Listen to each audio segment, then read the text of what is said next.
Our next speaker, Nonya Peters. And Nonya is an academic involved in research on migration, identity and belonging. And she's currently the Vice Chair of the Northern Army Camp Heritage Association. Thanks, Nonya. I have an asylum story too, because, of course, studying the migrant camps in Northern, you can't get away from it. But the 1950 asylum at the end of the year got as far as the Australian Bight. And then the government decided they wanted those figures of migrants having landed in that year. So they brought them all back, and the poor sods all ended up in Northern instead of Melbourne. So I am actually going to read something up first and then talk to my slides after that, because this is the context in which most of this happened. So between 1948 and 1963, Northern became a point of arrival for at least 16,000 displaced persons from Nazi-occupied Eastern and Central Europe and the Baltic states, and a further 30,000 post-war migrants from Nazi-occupied Western Europe. And these are estimates. No one's got the numbers anywhere. But Northern was far more than a place of arrival. It marked the first institutional encounter between traumatised families in the Australian state that demanded silence as a place of belonging. These migrants were classified New Australians and treated as people without a history. That assumption shaped every aspect of their resettlement: work, education, medicine and welfare. As Anna Habeck shows in her book Spinning the Dream, Assimilation to Australia 1950 to 1970, Australia's assimilation policy, originally developed in 1937 as a coercive and interventionist policy imposed on Indigenous Australians, hence the stolen generation, was later extended to post-war migrants, especially the non-English speaking migrants that arrived in the Northern camps. And there were two camps in Northern, the one on the Great Eastern Highway, which is still being used, and the Holden camp, which is now the TAFE Cottage, and used to be the 118th Australia General Hospital.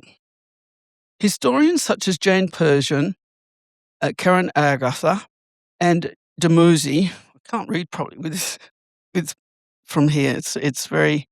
Okay, so historians such as Jane Persian, Karen Agatha and Joy Dumouzi observed that post-war migrants were treated as people without a past, without historical or emotional baggage, expected to discard their histories and traumas at the border, and with no legitimate claim to recognition, understanding, assistance or support.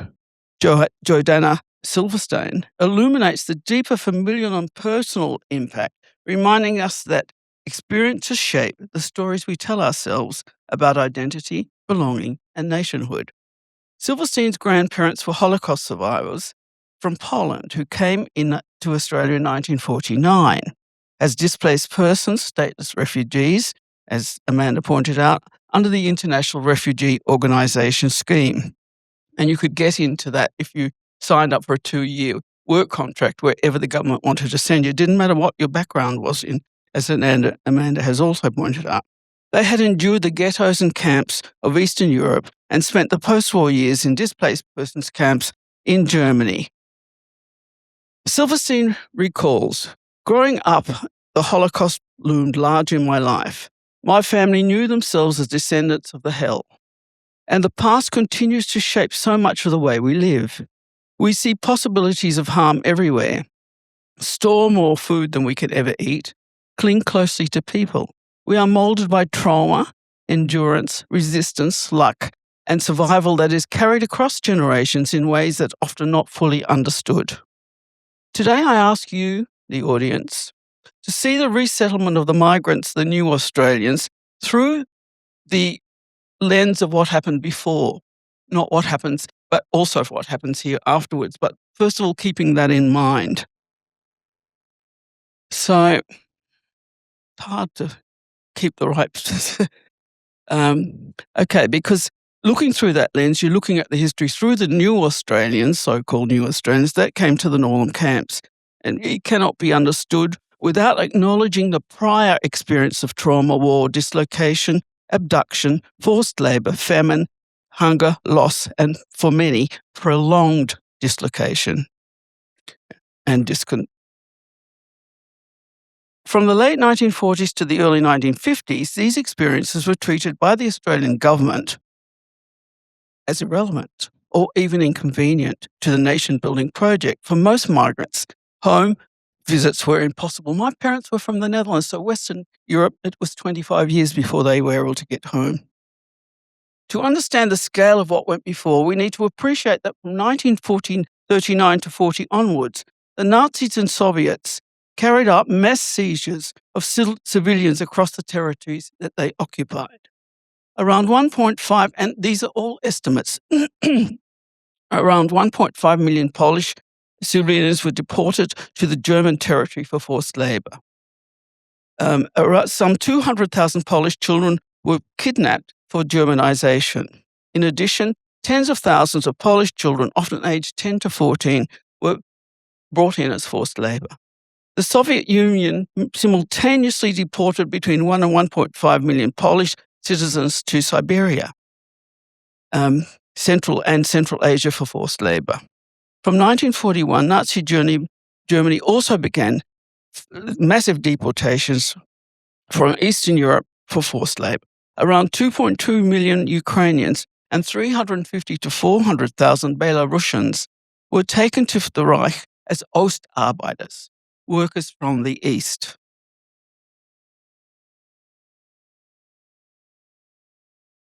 Polish workers were forced to wear a P. I'll show it to you in a minute. Ostarbeiters had to wear an OST. They were segregated. They were treated as Untermenschen, subhumans at that time. They were segregated, treated brutally, suffering hunger and overwork.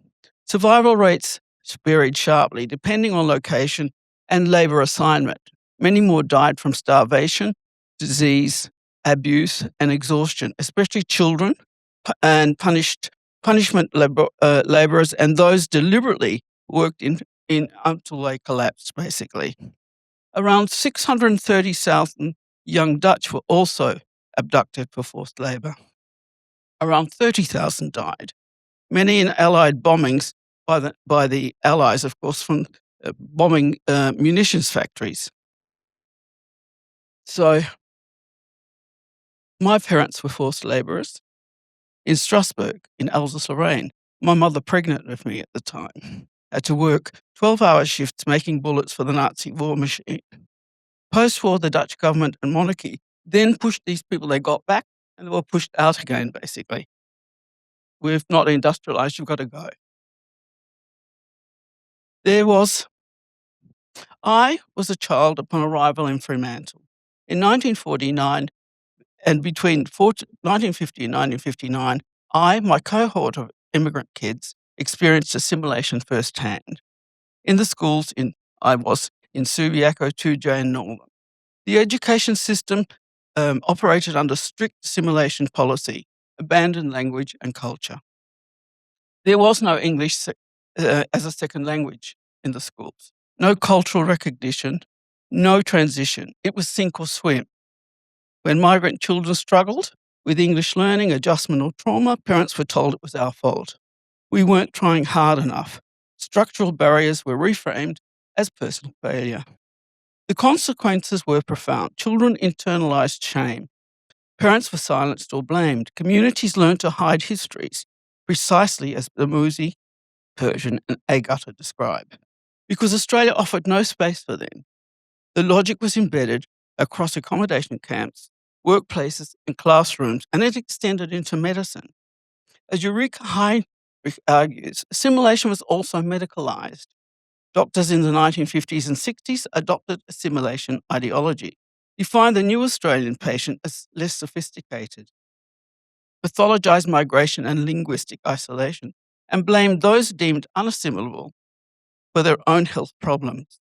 Mental illness was silenced, misdiagnosed, or moralized. Most were blamed. Most probably had PTSD, as you've pointed out. Like Raymond Argutta, some, like Raymond Argutta, and you might have read Romulus, My Father. If not, do read it. His mother died by suicide. Well, people from the northern camps were found that hung themselves in trees in the bushland or in Kings Park at that time. Others tried to get back on ships to stow away, just couldn't handle it at all. Yet, despite these conditions, migrant families built. Well, I have just one little side. There was one chap who was sent out to the Woodline, like you talked about. So he thought, I'm not doing this. So he came back in to Northam Camp, went to the CES on the camp premises, and he said, and they said, where have you come from? Well, I've come from there. Well, we're going to deport you. He said, good, Belgium. Because, otherwise they were going, well, that was going to be better than the Woodline, Belgium. Yet despite these conditions, migrant families built lives here. Camp became communities, people worked, organised, raised families, and contributed profoundly to West Australia's economy and the nation in a variety of ways. To frame the success without context produces the logic of assimilation by erasing what migrants endured and obscuring that they succeeded in spite of policy, not because of it. The absence of these stories from regional, state, national heritage is itself historically significant. By telling these stories, arrival, historical, and lived, we restore what was taken: the right to have a past, the right to have that past heard, and the right for education, health, medicine, and welfare systems to respond according to need, even retrospectively. These stories also ensure that our generations, our children and grandchildren, understand what we and our parents went through and endured and where resilience comes from. Am I going for time? I'm just going to read out some numbers now and then go to the. I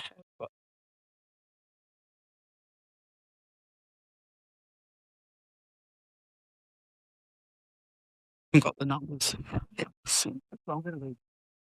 So when the war finished, as Amanda, and the war when the war finished, as Amanda pointed out, it was chaos in Europe. There were millions of people just floating around. No one had organised how they were going to be repatriated, what was going to happen to them. There was plundering and pillaging, and all of that happening right across Europe. Well, certainly in Germany and the countries that had been occupied. So finally, but these people came from these countries. I'll just read them out to you, give you some idea of all the people that had been forced labourers were suddenly DPs, displaced persons. So they came from South Russia, Serbia, Silesia, Ukraine, Poland, and the Baltic states, alongside refugees from the buffer zone, because the Iron Curtain is starting to come up. People are leaving for other reasons: Czechoslovakia, including parts of Poland, Hungary, Romania, Bulgaria, East Germany, and Albania, and also from Western Europe, as I've pointed out, from France, the Netherlands, Belgium, Luxembourg, Denmark, and Norway. And these people all ended up in Northam at some point. Some of them, not all of them, but members from all those different groups. And repatriation was often uneven, as Amanda also pointed out. But in the end, after repatriation, and a lot of people did not want to go back, but they were forced. They were frightened of being killed when they did get back, and some did, and some emigrated. But it took countries like Australia, the United States, South Africa to take these people. So people from all these backgrounds you found in the Northam camps from 1949, actually 48, because the Motsafari, another ship, those people were used to fix the camp up for the migrants. And here's some stories. So this particular family, and I can only do a little bit because I'm going to show you the conditions at the camp.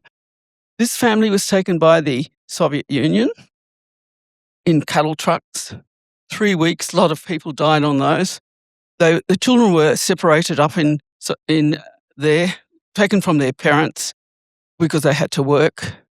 2 years later, there was a pact that actually freed them. So this is 1941. And the amount of people that came out of there alive still were very small. 43,000 civilians.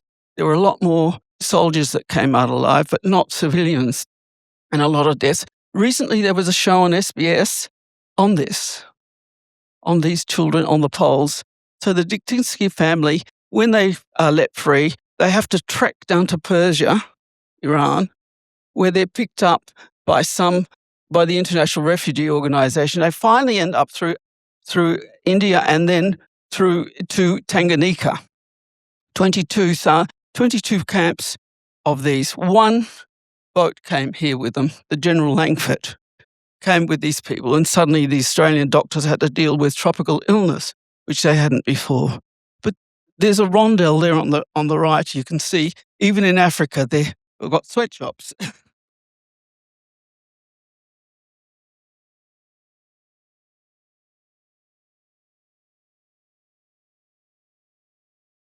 There's the OST that I showed you, that I told you they were mentioned. This is Anna. She was taken at 14 from Bielorussia, taken to Germany. Eventually, she ended up in one job where she was sent to a police station where she was taken out of a cell at 4:30 in the morning until 6:30 at night. And she had to clean up after interrogation of prisoners. She spent the entire time crying. And they threatened her then with being interrogated.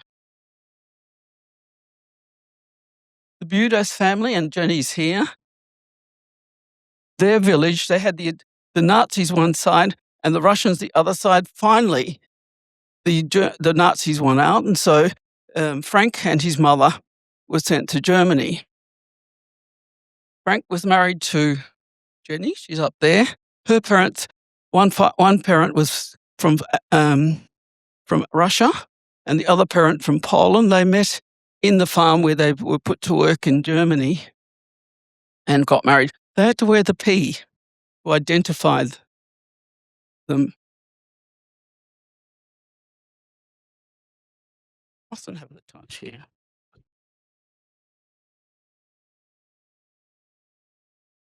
I think I'm going the wrong way. No, anyway, it doesn't. Yeah, the computer might be better. So this is when it all finishes, the war, and this is where they end up in camps. They were the former concentration camps or military camps, and they're the pile of potatoes because there's millions of refugees. They're trying to sort them all out. And from 44 to 45, another 12 million were also abducted. Well, they were sent out by the Soviets. They were Volksdeutsche, so of German background, and the Nazis just sent them all out, and they were pillaging and plundering and raping these people. So Germany had to accept them because they were German citizens, much like we're having today with the ISIS. Oh, yes, thanks. So the buffer zone was a different type of. They hadn't been abducted. They had to walk out of their house. That's what the house there. Like you were talking to, Amanda, about the family house. So this family also had to walk out on that, end up here, and finally, after many years, end up in the Northern camp.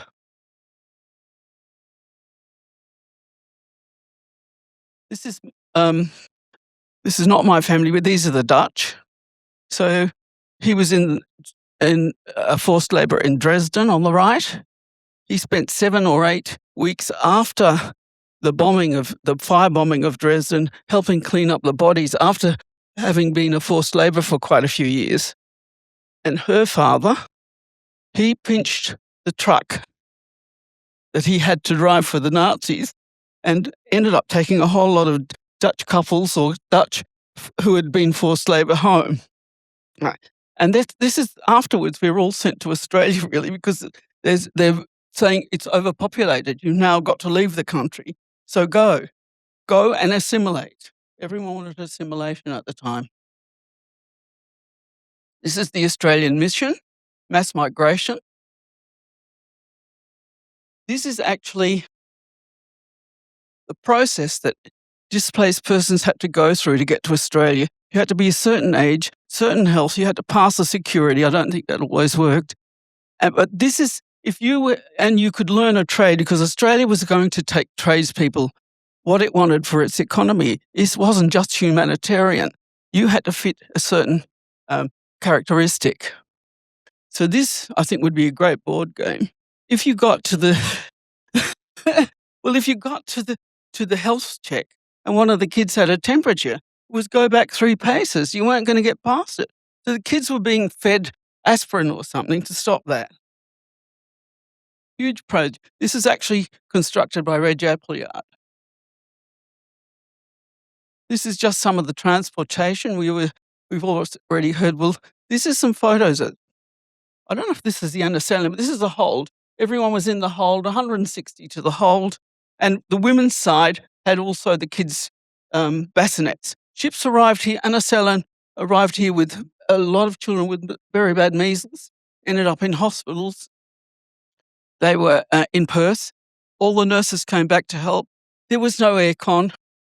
So if you could talk the captain into it, you were able to sleep on the deck. And a lot of people had to work their trip as well. This is the Northern Camp. Like you said, it wasn't the Ritz. This is the actual conditions at the Northern Army Camp. Family spaces were separated by the grey army blankets. This is the single man's quarters. Here's the laundry. This is the mess. You had to wash your dishes afterwards. There was nothing, and as you said, the dunnies. And sometimes when ships came in, the population of Northam doubled. So it couldn't tolerate, the infrastructure just couldn't tolerate it. And they'd turn the water off during the day. Mothers are trying to organise babies in this. This family, the Zimbinskis, had twins. This is the Holden camp, which was better than the army camp, but not greatly better. There were, at least you had a divide between the families, but all the sights and smells and all the rest of it came through. These are husbands trying to visit on the weekend, sneaking in, because once you got a job, you had to pay for your family, you had to pay for your board. Well, no one could leave the camps in a way because there was no way to do that. These women are trying to get rid of bed bugs. And if you got a job on the camp, at least you did it better. These women are working in the kitchen. And these are the isolated areas that you, Amanda, also talked about. If you end up in one of these for the Main Roads Department, West Australian Government Railways, the Wood Line, the wheat bins, you're not going to learn any more English. You can't. And you have to do that for 2 years. Remember, you've already spent 11 years on the run at this point.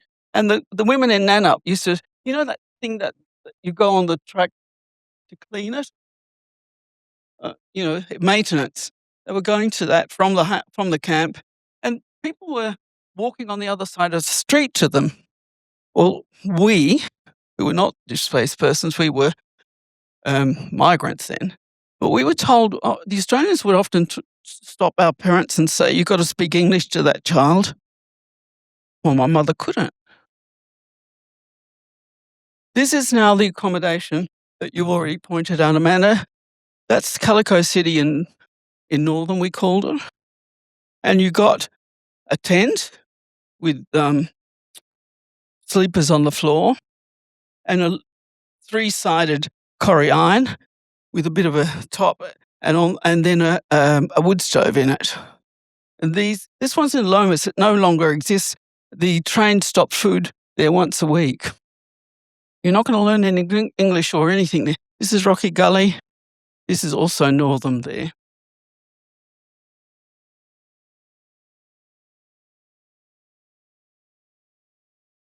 So then finally, it's time to leave all that forced labour behind, won't we? And get your own home, but no one's got anything. So this is what happens at that point. So this is now a corrie iron shack. They're living in a tram carriage. This one is actually made from the Australian government got a lot of Austrian builders with kit homes, but this is from the packaging of the kit home. This is a 1-car garage with 5 people in it, the Austin Car Crate. And that's the home I grew up in, on the top of Doctors Hill. My mother made bricks till she was 8 months pregnant of twins, and was 2 rooms. And the laundry was outside, just a square of concrete with posts, and that's where we had to get the hot water in for the bath. So these are the kids at that time. They look European too. So, okay, I'm in that group there. And I just wanted to say 38% of the kids in the FIC are overseas born, 1.5s. 68% of the 38 were displaced persons, Eastern and Central Europe and the Baltic states. The others are from Western Europe, like me. Their parents, but all our parents had been forced labourers during the war. None of us got English help. Some of my friends who sat the junior certificate were told they couldn't sit under the school because they'd fail and it would look bad for the school. They carry that failure. This is a report by UNRWA on the mental health of people coming through these problems already in 45, and yet no one did anything about it. I'm sure it didn't get to Australia. I bet you didn't pick me out.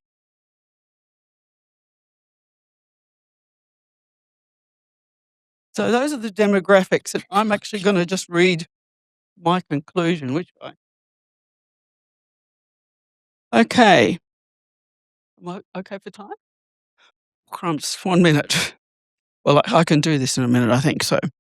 Across Europe and the Soviet Union, tens of millions were forcibly deported or conscripted for labour by Nazi and Soviet regimes, as I've pointed out.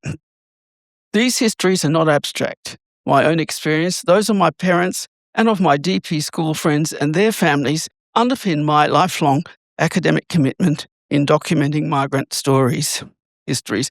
I return repeatedly now to archives which are now digitised, like the Arolsen archives, to verify memory, ensure acknowledgement and gender and counter erasure.